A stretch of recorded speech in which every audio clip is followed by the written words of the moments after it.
All right, we're back with my very good, trusted friend in Toronto, Declan. You have an impressive background, financial services, obviously, one of the top banks, as we talked about, BMO. I mean, Yes. numerous financial certifications, an entrepreneurial stripe, without a doubt. Um, and you have this, this ability to want to help people and help young people grow. Share with us how you've evolved in your career, and are you at the place you always wanted to be when you grow up? I'm on my journey, is how I would describe it. I'm having a lot of fun, Mark, doing what I do. When I was within the banking system for 12 of my 15 years in Canadian wealth management, I was doing a lot of learning. I was understanding systems, processes. I was seeing and observing the gaps within the big behemoth, the big monster institutions. And I was hearing the concerns of clients that weren't being readily addressed by systemization and standardization that big institutions, that forms part of their DNA. Mm-hmm. In our current environment, I'll tell you, there's a ton of tailoring and customization for the families that we work with.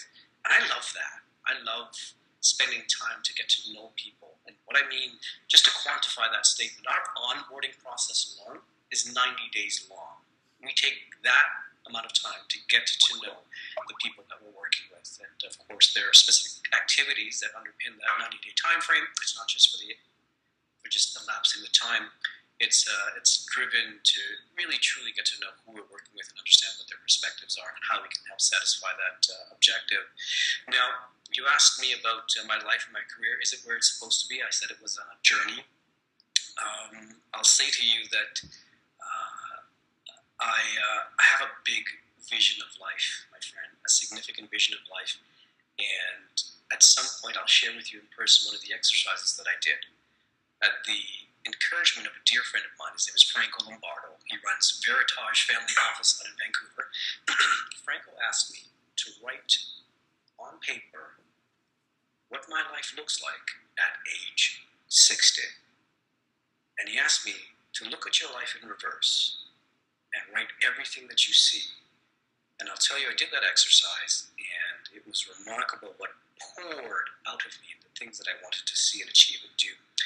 And as I said earlier, I'm on my journey. A few of the things I've achieved, one of the things that I'll share with you in this conversation is to become, part of my legacy is to become, or leave a legacy of peace on the planet. And through a relationship that I've introduced to you, Stephen Hagt, I'm contributing to the work at millionpeacemakers.org. So those are the kinds of tangible things that I'm doing to help along my journey as I look back through that life at 60 to see where I am to accomplish the things that I would like to do when I grow up. And I don't think I ever want to grow up, to be quite honest. I have too much fun just enjoying relationships and people and food and experiences and cultures. I've been in boardrooms where you have to remain stoic, you have to remain, you have to adhere to the Robert rules of conduct and so on, in the board environments. And those are important, and I know they're important to move matters forward, but I thrive on just folks being genuine and authentic and being themselves and sharing aspects of their lives where they're vulnerable. So one of the things I'll share with you in this conversation is that I'm learning to become vulnerable with people that I think are worthy of my trust to help me grow through challenges in my life, and that's all part of the maturation process of my journey. Well, I think I had a ton of fun doing it. I think we're sort of kind of ending up on a good thing. The same yellow brick road, apparently, and and stuff. And so it's great comments. And you learn a lot. The world's different right now. I find it used to be parents would say private, everything's private. And at some point, what's happened with especially the young people these days is they've taught us how to share. Usually the parents teach the kids how to share. The younger people have actually taught us sharing's good, whether it's technologies or point of view, or whatnot. And kind of leads me to one of the next points. Our firm thrives on hopefully helping people, making a difference for management and candidates, entrepreneurs, business leaders. We look to bring the right fit together. The right match, the right fit. Qualifications, you can always find the right fit. I know you and your practice there are committed to core beliefs in the Pangea group, which I love. Tell us your quote-unquote why which you have to some degree again, but tell us your why in business and life, which I think are synchronized, how you apply that in your client selection, in your relationships, and their experience and results. So at Pangea, our purpose is to help global families flourish for generations. That's a big statement if you really start to unpack it. And how we arrived at that was after months and months of work with the leadership team, really drilling down on our core values. And I'll share with you an exercise that we did. There's a firm out of New York called Fusiteries, run by Leo Fusiteries, who helps companies unpack their true value proposition. And using their model, their 6-step value ladder process, we, over the course of about, I think, 4 or 5 months, worked with our leadership team to drill down what the members of the leadership team's core personal values were. Now, why do we do this? Well, we have people on the team who are working day in and day out, and whether they know it or not, their own behavior, their beliefs subconsciously is impacting the work that they do and their teams. So we asked to find out, well, what's important to you about what it is you do? What do you value? And in my list, just to give you a sense, I had about 4 pages of things that I value that are important to me, and times that by all the other members of the leadership team. We brought all of our collective thoughts together and started to distill those lists, and we found, okay, well, there's some significant commonalities amongst us all, which are actually values that we apply in business. So we drew those out, we parsed them out, and we started to build the 7-step value ladder, where we started asking questions like, who are you? What do you do? Why should clients do business with you? Mm-hmm. Those key tough questions. How are you different, for example? And that's what helped to create our value proposition in a very concise manner. And that then that piece of work translated into a consistent message where we share with clients how we're different, what we do, why they should do business with us. And at some points, I had some pushback where some members of the leadership team said, hey, we're not robots, we just want to be able to say what we want to say. And I get that, and I understand that, and I appreciate individuality more. I guard it. I think I've shared this statement with you that I guard free agency as a gift from above, and it should never be tampered with in my mind. Right. But I'll say to you that when I go back to the leadership team, I say to them, what we're accomplishing here is not we're not rubbing out individuality. What we are is creating the personality of our firm. And this is all part of you because your values are implicit within the things that we're saying. So this is you. You choose how to deliver it. I would like to keep you on track with a consistent message for the people that we meet. And those are some of the reasons that we were able to shape the value proposition the way that we were able to do. I'm not sure if I made a left turn on your question, but I think I may have. No, it's actually good. You know how I like to compare sports to business. It's kind of like if everybody buys into the system and still their individual strengths and abilities on the ice or on the field can flourish, then you got more chance of winning the championship. Indeed. And what we set out to do, one of the key things that we did was eliminate or at least mitigate the bias in our work that we do for clients. And how we did that was quite simply, it's going to sound simple, but it was tough to get the leadership there. We said no one needs to hold any licenses to sell product in our firm because we don't sell product. We help build, execute, and oversee strategy for our families. So that was a big mindset shift, and that took some time to work on for adoption. Yeah, and it's clearly a differentiator. I've been fortunate to work globally, which is a big love of mine, doing something global Yes. by running a global leadership development organization. Now we've expanded with this acquisition even more globally. Again, I can't seem to get that gene out of my body. I'm trying to find a doctor that can extract it, so I don't have to do that anymore. But I'm glad it's there, and I love the similarities. I love the differences. When you were down here, we talked a lot about that. That's what's the diversity. That's the whole ballgame. That's what's exciting. So you've worked with different people from different countries, Yes. languages, cultures, rules and regulations of different scenarios, as well as within families, differences within families And the same thing within families. Could be different cultures and stuff even within families, and ideas, and different generations have different ideas. Is it more exciting, or does it just make it more complicated, or is it both? How do you view it? I'm the type of guy, when given options of A and B, I say I'll take both A and B. I don't do that in this Is that what you answered on all the exams in school? It was A, no. B, A and E, A and C? No, when it comes to the marks, I was an astute fellow. I knew what we needed to do. Exactly. But in life, sometimes it's not black and white, left and right. Black and white turns into, I'm a kaleidoscope color kind of guy. So I'll say to you that it's both. It's both complex, and it's a ton of engaging, exciting stuff that we do. And that's what makes it interesting for us, you see. So here's the thing. Basketball game was just, the finals were just done last night. Golden State Cavs.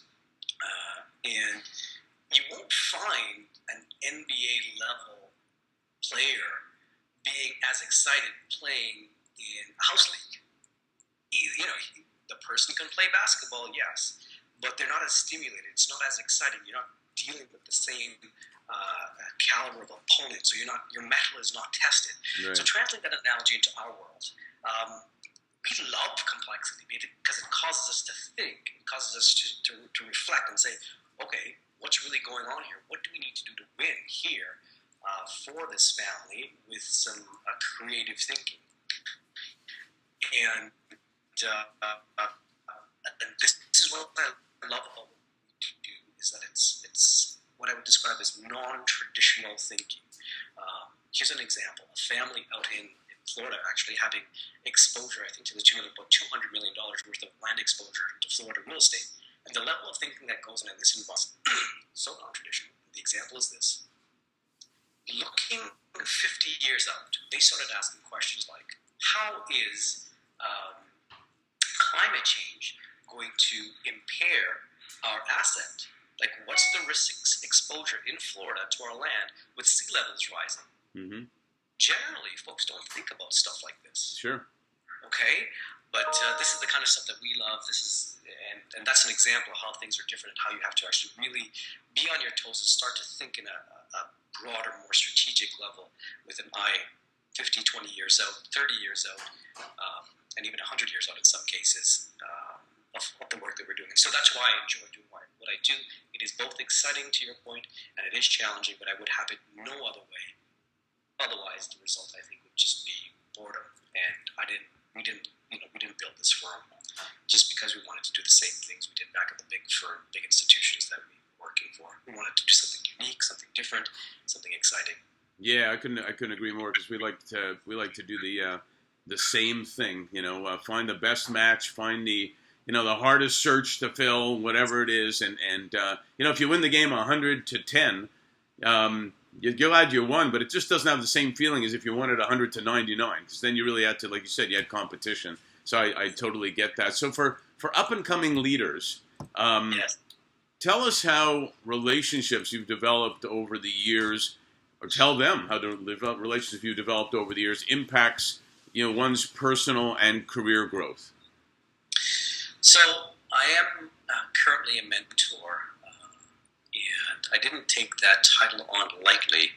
I actually refused it the first 3 times it was offered to me because I recognized the significant responsibility of being a mentor to someone. Right. I mean, I'm a dad. My son Elijah is 6 years old, and he's being a dad to my son is my most fulfilling life experience to date. But I'll tell you, because I'm the type of guy that actually thinks and sees the future with relative accuracy, I know the challenges that this little guy has to face.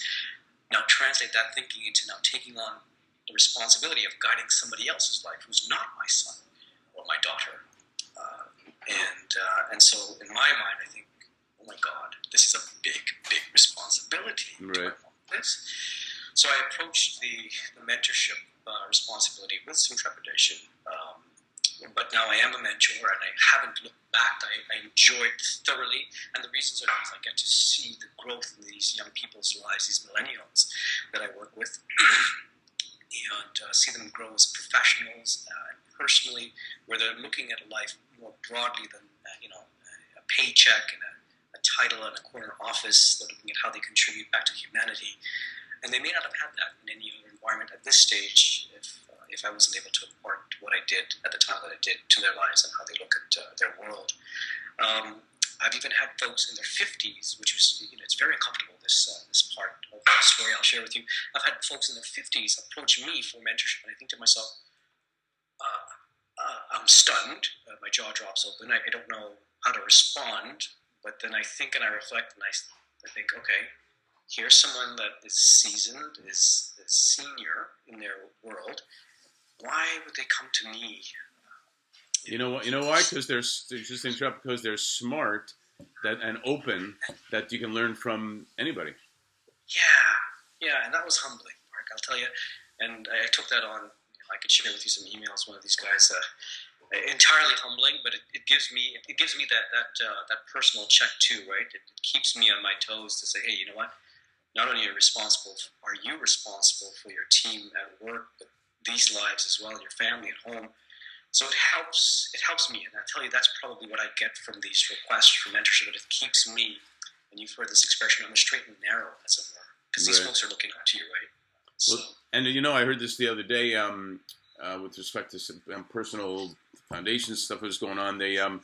Technology is a great thing, but you still have to get the most benefit from looking somebody eye to eye and having them close and have that relationship than anything technology can bring us now or in the future. So it's true. I agree with you 100%. You have to be, the face-to-face interaction is exponentially more effective for the relationship than just being on the technology. Technology is nice as a stand-in, and uses mail by pigeons and smoke signals. Yeah, hey, it's all technology. Just to meal, right? There's different levels of technology. So not to get you off, but I got some short questions for you. These are like the bang bang quick fire type of things. Do you have a pet? Pardon? Do you have a pet? Do I? Currently, we do not. Elijah is definitely letting us know that he's interested in having a puppy. When I was younger, though, however, we did have a number of pets. I've had hamsters, I've had puppies and cats, and of course fishes, many fishes, little turtles. Had many pets as I was growing up, and I'll tell you, it's such an edifying experience to share a relationship with a pet. You've heard about unconditional love. Oh yeah. I know it now as a dad, but before I was a father, the only inkling I had of what unconditional love was when you're just hanging out with your puppy and there's that bond that's just so warm and effortless. It's really, really neat. We could learn a lot from them. Do you have a favorite activity or sport? Absolutely. My favorite activity is cooking and entertaining. I love to cook and I love to entertain. Big table with many people laughing and having a good time and just celebrating life. It's how I celebrate life. I celebrate life with good food, good friends, laughter, and exceptional experiences. That's how I celebrate life. Great advice. And I'm available for eating that good cooking and being entertained. So that's fine. Absolutely. Do you have a favorite movie or TV show, or either? So I'm a hopeless romantic. Okay. I love the classics. I love jazz. I could live in complete ecstasy, suspended in the brilliant voice of Ella Fitzgerald. I love her voice.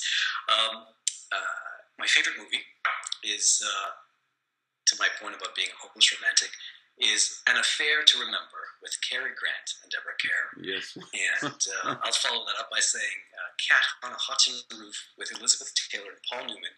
The performances on screen just crackled. Even Burl Ives in that movie was fabulous. So, like I said, hopeless romantic, but those are two of my favorites. Love them. Well, an old soul. So, I'll ask you. You kind of told me about the music already. Do you have a favorite food? I'll say it to you this way: I haven't met a food that I didn't like. Well, the good news about that is it doesn't show, so that's good. And I would probably agree. So on that positive note, thank you so much for sharing all this. my pleasure.